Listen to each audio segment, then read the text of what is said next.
welcome to Too Fond of Books. My name is Janelle and this is my wrap up for week 3 of Victober. Boy, this month is flying by, but have I ever been enjoying my Victober reads. And so I've got a few books here that I have finished that I want to talk about, and then I'm going to end the video with the books that I'm currently reading. I forgot in last week's video to talk about The Lodger by Marie Belloc Lowndes. This was a book published in 1914, and at first I thought that it was set in the Victorian time period, which is why I had it on my list of books to read for Victober. But as I read the book and did a little research, I realized that it was actually a story that was told contemporarily. And so even though the content was about the Jack the Ripper killings, it was actually set in the early 1900s. So it's not technically Victorian, but I'm gonna talk about it anyway since I had included it on the list. It was a really good read. I'm buddy reading this. I buddy read it with Donna from Studio in the Library. And The Lodger is a book about Robert and Ellen Bunting, who are kind of in dire straits financially and desperately need lodgers in their house to make some money. And so the book opens with a lodger arriving at their house around the same time as the 5th person has been killed by a killer who calls himself the Avenger. He leaves a calling card.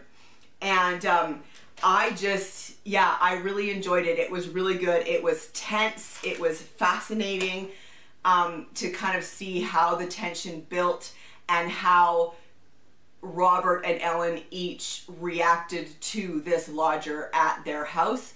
I also loved how often fog was mentioned in the story. The fog of London, the famous London fog, played a huge part in the story, and I thought it was really interesting. At one point, the author talks about how the fog had entered the house, and really, like, it seems to me like the biggest tension, the biggest places where there is the most tension in the book also have the most mention of fog, and that's when the fog enters the house as well. So I really enjoyed it. It was really good.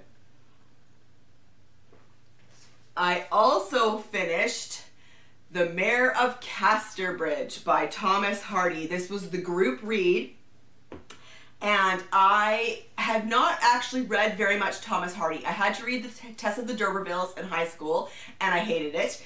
It was just so depressing. And then not that long ago, I read Under the Greenwood Tree, which was fine. It's a short book, and I didn't really have huge feelings one way or the other. But I really did enjoy The Mayor of Casterbridge. It was such a crazy story, and I'm going to kind of get into some stuff here. So I'm going to put spoilers on the screen. If you haven't read it yet, you might want to fast forward until you don't see spoiler anymore. And then this way I can just get right into it. So first of all, I was surprised that even though this was a book that's called it was a study in a man's character, it was actually far more plot driven than character driven, and that could explain why I really liked it.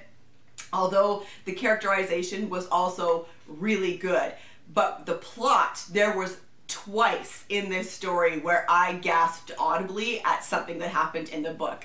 The first time was when we find out that Elizabeth Jane is not Henchard's daughter. And that's a huge shock because the name is right, and so her mother on her deathbed confesses that his daughter died when she was still very, very young, and that she had another daughter with her new sailor husband, but just also named her Elizabeth Jane. So that was a huge shock. I just did not see that coming at all. The second one was when Lucetta secretly married Donald Farfrae, and I didn't see that one coming as well. You know, I didn't like that she was being pressured basically into marrying Henchard, but then when it was revealed that they were secretly married, that was a huge surprise as well. And I love this quote, Henchard's reaction to learning that. The quote is, Henchard stood as if idiotized. I didn't even know idiotized was a word. All right. The other interesting thing that I discovered was how much of this was based on real things and not just, you know, made up things for the story. So people really did sell their wives. It wasn't super common, I don't think, but it did happen. I talked about that in a previous video. The other thing that I thought was interesting was they mentioned something called the Skimmington Ride, and I looked it up, and this is real too. It was done basically to kind of mock or humiliate people who were cheating on their spouses. And so they would have a procession through the town of effigies of the people in order to humiliate them. And so yeah, I thought that was cool to put in there, and interesting to hear that was a real thing. Okay, but character is a big part of this, so I want to talk a little bit about Michael Henchard's character. Ultimately, I did not like Michael Henchard at all. I had a certain amount of sympathy for him. He did have some rough stuff happen to him in his life, but I also felt that a lot of it was his own fault because of his personality, and maybe he just couldn't help himself and how he reacted, but I just didn't like him at all. I made a few notes here. He's a man who is ruled by his temper, and that is his biggest flaw, and that is, honestly, that's something that he could have changed if he had set his mind to it. I believe that anyway. I thought that he was impulsive and petty. He had a jealous nature. He was selfish and unloving and prideful. And his selfishness was interesting because he was also selfish, like in how he viewed other people. He viewed other people through a selfish lens. Like he kind of made assumptions about how they would react in situations, assuming that they would react the same way he would, which is a selfish viewpoint, and kind of one of his biggest downfalls, really. It was interesting to compare him to Donald Farfrae, who, rather than being ruled by his temper, is a considered man. He was also quite compassionate, I thought. So they were an interesting pair. You know, I think Donald was basically a foil to Michael. So here's a couple quotes from Michael and then one from Donald to compare and contrast their characters. So for Michael, Henchard did not reply to that very obvious suggestion, and turning on his heel, went away. It had been only a passing fancy of his, but opposition crystallized it into a determination. And that right there, right, that shows that he is ruled by his temper. And I just thought that was such a telling quote. And then one more. Henchard went away, thinking that perhaps there was nothing significant after all in Farfrae's look at Elizabeth Jane at that juncture. Yet he could not forget that the Scotchman had once shown a tender interest in her, of a fleeting kind. Thereupon promptly came to the surface that idiosyncrasy of Henchard's, which had ruled his courses from the beginning and had mainly made him what he was. Instead of thinking that a union between his cherished stepdaughter and the energetic, thriving Donald was a thing to be desired for her good and his own, he hated the very possibility. So yeah, I thought that was really interesting. And then comparing Donald's character now, especially about how considered he is not a man ruled by his temper. He does have a temper, and that's shown in this book, but he is not ruled by it. He is a considered man, and here is the perfect example of it. In due time, the bereaved Farfrae had learnt that at least proximate cause of Lucetta's illness and death, and his first impulse was naturally enough to wreak vengeance in the name of the law upon the perpetrators of the mischief. Proof that he does have a bit of a temper. He resolved to wait until the funeral was over ere he moved in the matter. The time having come, he reflected. Disastrous as the result had been, it was obviously in no way foreseen or intended by the thoughtless crew who arranged the motley procession. The tempting prospect of putting to the blush people who stand at at the head of affairs, that supreme and piquant enjoyment of those who writhe under the heel of the same, had alone animated them, so far as he could see, for he knew nothing of Jop's incitements. Other considerations were also involved. Lucetta had confessed everything to him before her death, and it was not altogether desirable to make much ado about her history, alike for her sake, for Henchard's, and for his own.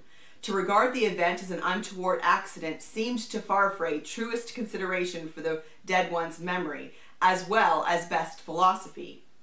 Henchard and himself mutually forbore to meet. For Elizabeth's sake, the former had fettered his pride sufficiently to accept the small seed and root business which some of the town council, headed by Farfrae, had purchased to afford him a new opening. Had he been only personally concerned, Henchard without doubt would have declined assistance even remotely brought about by the man whom he had so fiercely assailed.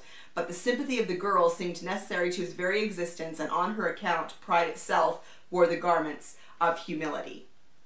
So there was that part in there about how Farfrae was considered and not ruled by his temper, but there was also in there about Henchard's pride and Donald's compassion, because in the end he did let Farfrae have this business, and you know, he could have sworn vengeance, and he could have been petty and selfish and unloving like Michael, but he didn't. And so, yeah, I just think that comparison in those two characters is really interesting. I also made note of one more word that I learned. I love this. I think this is fantastic. The word was adumbrate, which is to indicate faintly, or to foreshadow or symbolize. And in this case, it was indicating faintly. Ah, well, you may ask that, said Henchard, the new moon-shaped grin adumbrating itself again upon his mouth. So yeah, I like discovering new words, and so yeah, I really did enjoy this read of The Mayor of Casterbridge, and it was really fun to read people's comments on Goodreads and just kind of get a deeper understanding and appreciation for this book. So that was fantastic. The other book that I finished isn't a Victorian book, but it is set in the Victorian era, and this is Peril at the Exposition by Nev March. This is the second book. I loved her first book, Murder in Old Bombay.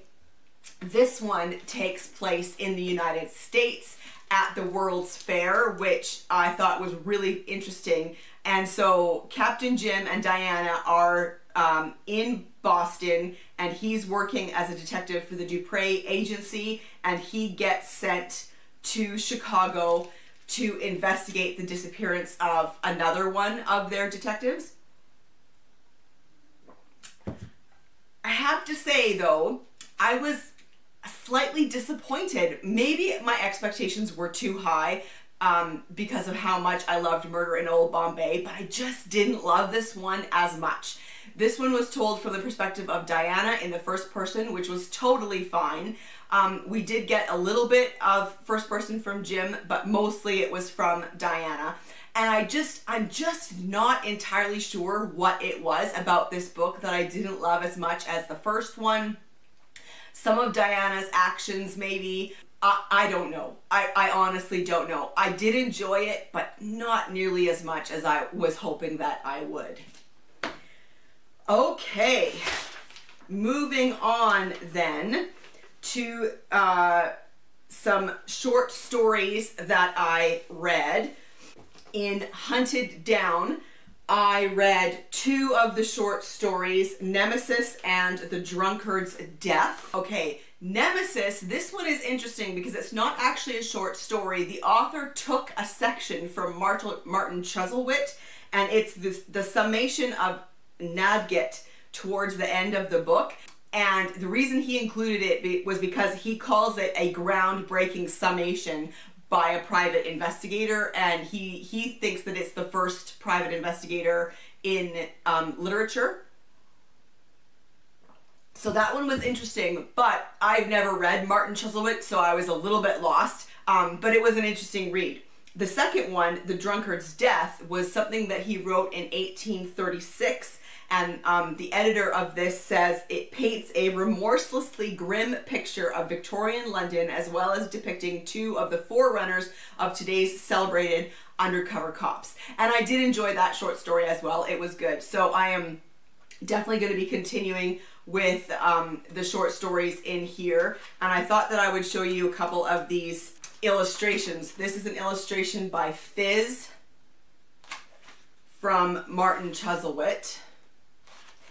And then this other one is an illustration by George Cruikshank, an illustration of a pickpocket in custody for sketches by Boz. So I am enjoying Hunted Down, definitely. All right, and then I also read 2 short stories from Elizabeth Gaskell's Gothic Tales. So The Crooked Branch, she wrote that in 1859. It is set in Yorkshire earlier in the 1800s. This one I thought was just okay. I thought it was too long for the story that she was trying to tell. However, it had the best marriage proposal in it ever. It was so funny. And so I wanted to read it to you. And then in my read of Jack Shepperd by William Harrison Ainsworth, I came across another marriage proposal. And so I thought we should talk for a minute here briefly about Victorian marriage proposals, because I wanted to compare these two because they are so hilarious. Okay, so the first one is from The Crooked Branch by Elizabeth Gaskell. Hester, thou dost not mind me. I am Nathan, as thy father turned off at a minute's notice for thinking of thee for a wife, 20 year come Christmas, come Michaelmas next. I have not thought much upon matrimony since, but Uncle Ben has died, leaving me a small matter in the bank, and I have taken Nab End Farm, and put in a bit of stock, and shall want a missus to see after it. Wilt like to come? I'll not mislead thee, it's dairy, and it might have been arable. But arable takes more horses, nor it suited me to buy, and I'd the offer of a tidy lot of kine. That's all. If thou'lt have me, I'll come for thee as soon as the hay is gotten in. Isn't that awesome? It is the most practical marriage proposal I think I have ever read.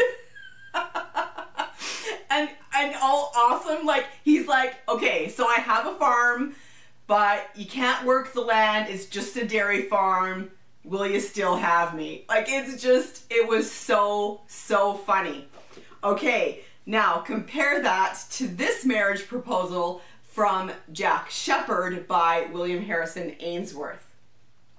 You seem to doubt my love, he continued. You seem to think that change of circumstances may produce some change in my affections. Hear me then, now, before I take one step to establish my origin or secure my rights.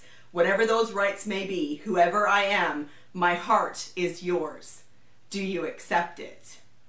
Dear Thames, forgive this ill-timed avowal of my love, but answer me, am I mistaken? Is your heart mine?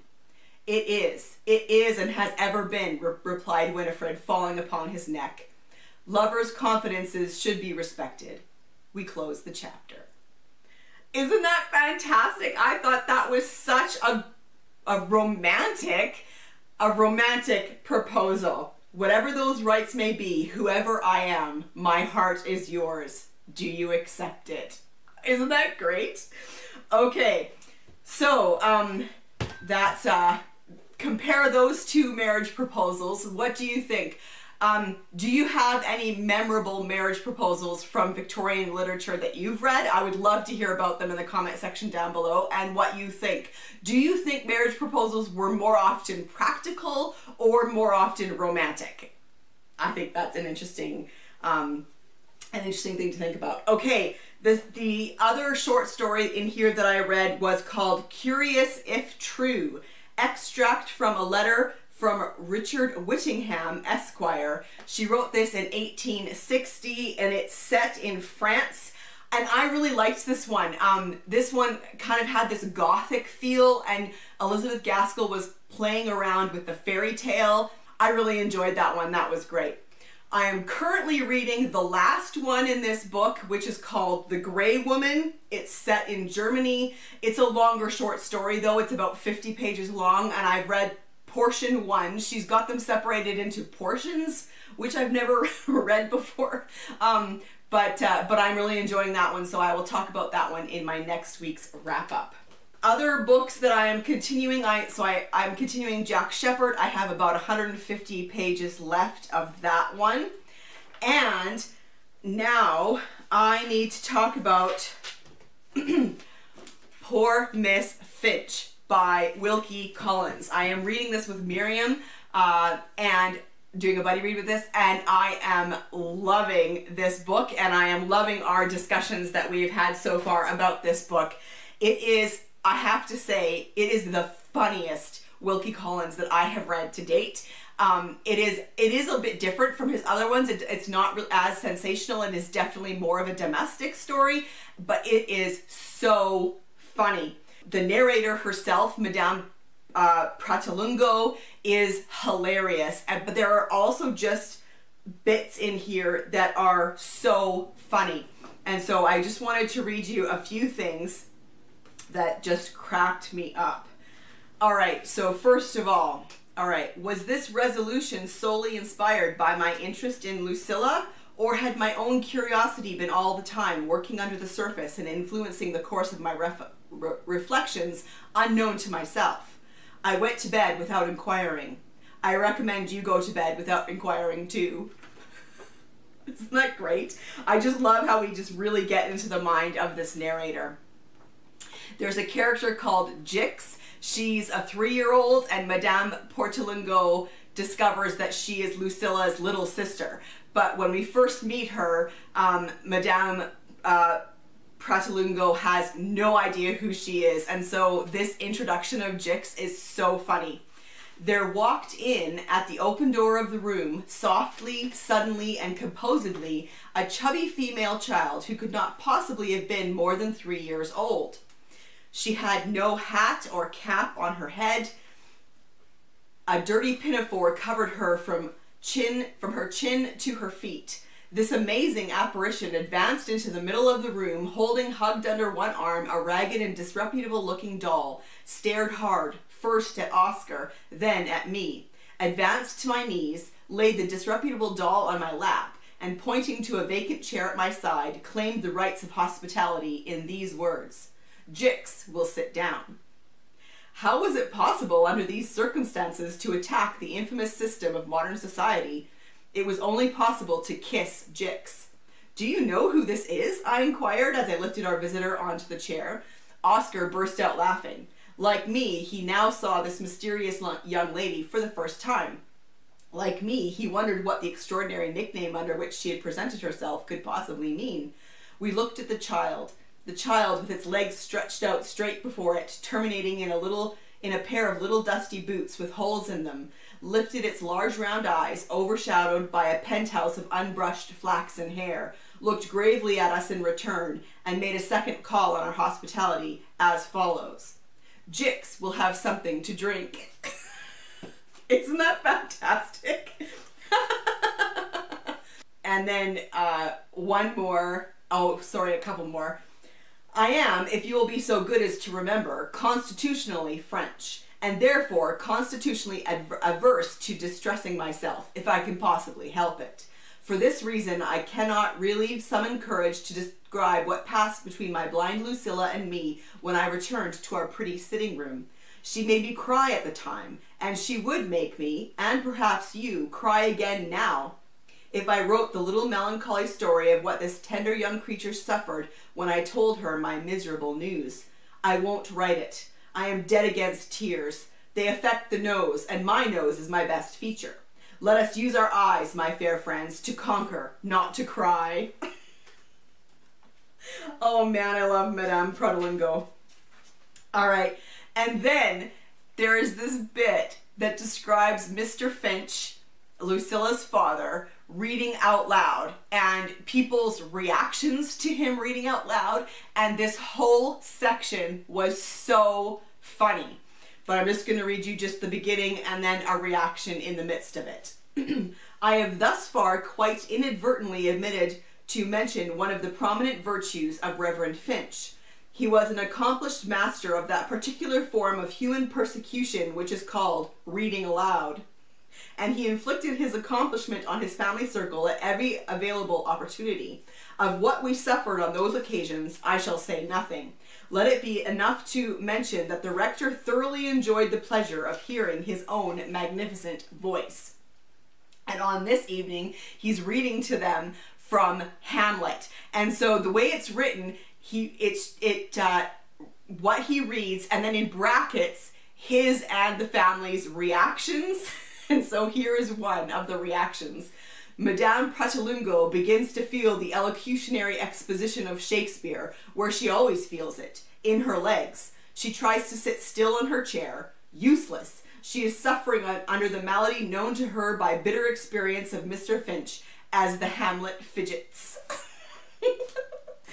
Oh, I am loving this so far. It is so funny and so entertaining, and I love Wilkie Collins. I do. I just love Wilkie Collins. This is confirming that he is my favorite Victorian author.